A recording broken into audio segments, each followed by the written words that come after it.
Hey, it's your buddy Peace and Harmony with you here today. I want to zoom in on the narcissist trait of being pathologically envious. I had a viewer who made that comment and kind of that term, and I think that's very right on and head on the money in terms of one of the true traits of the covert and overt narcissist. Real quick though, I want to give a shout out. A viewer had sent me a message. What kind of, is there something, what kind of lipstick do I wear? And I do, and then the brand and make of it. For the guys out there, I apologize. I do a lot of shopping online, so you can check it out. I purchased this. It's called NYX Aria, A-R-I-A. So I hope that is good for you. Check it out. It's definitely good stuff. Pathologically envious is really a true hallmark and cardinal trait of a covert narcissist. Now, on the covert narcissist, they're very distant, they're very hands-off, they're very aloof.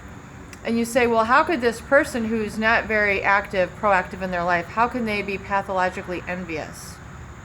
Pathologically envious means they really don't feel you deserve to have what you have, aka a life.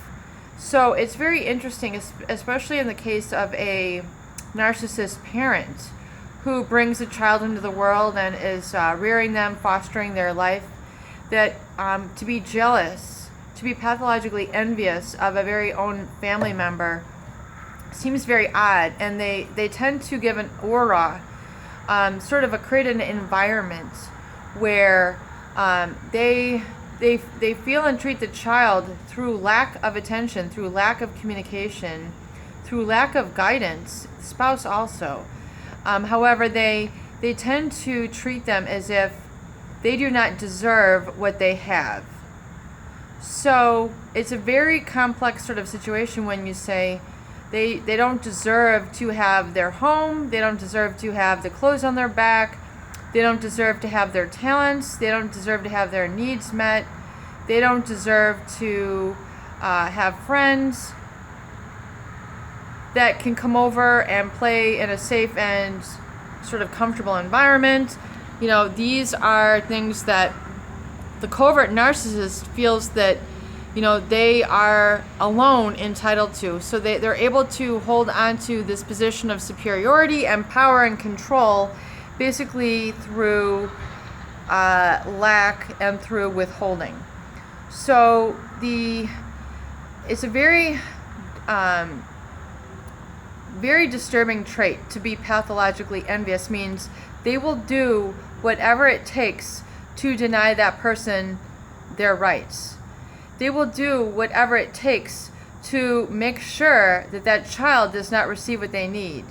And or when they do receive things that they need, that they will feel guilty about it. In other words, there's forever a feeling of indebtedness, forever a feeling that I cannot repay you enough. There's forever a feeling that you owe this now in return to me, but you can never fulfill that obligation. I have given you something for which you can never ever repay me. And it should be really the other way around, that you actually give me so much joy, I could never repay you for the gift that you've been in my life. You bring me so much happiness to see you growing and venturing out on your own and developing your independence and your autonomy. You give me so much pride, it takes my breath away how proud I am of you, that you're becoming a wonderful and brilliant young man.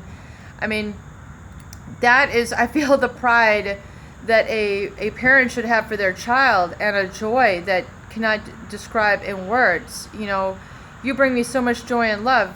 You know, I've heard parents, you know, say that about their children. You know, I don't know what my life would be like without you. You've made my life so interesting, so much fun. You've been such a challenge to me. I've grown so much because you've been in my life. I mean, that's like a healthy parent-child relationship. You know, not to the point where you're like a helicopter over them and like constantly like obsessed about them, but you know, I mean, it's worth checking out their you know,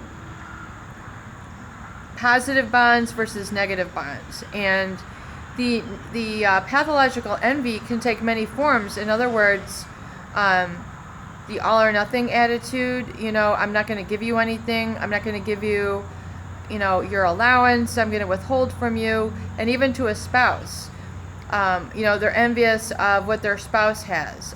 They're envious of what other people on the block have. They always portray like that they're less than or can't keep up with things, and so it gets the spouse to work even harder for them, and be constantly feeling like we're going to go in the poorhouse or we can't make it. I mean, there's constantly this feeling of fear, obligation, and guilt kind of permeating the entire household and family.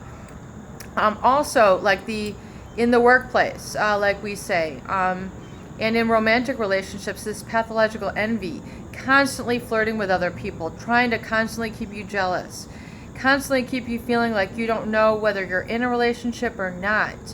It's like constantly feeling like there's always somebody better, and it keeps them in this need, in this cycle of trying to keep superiority, rising up in their career. I mean, they'll do whatever it takes to rise up in their career.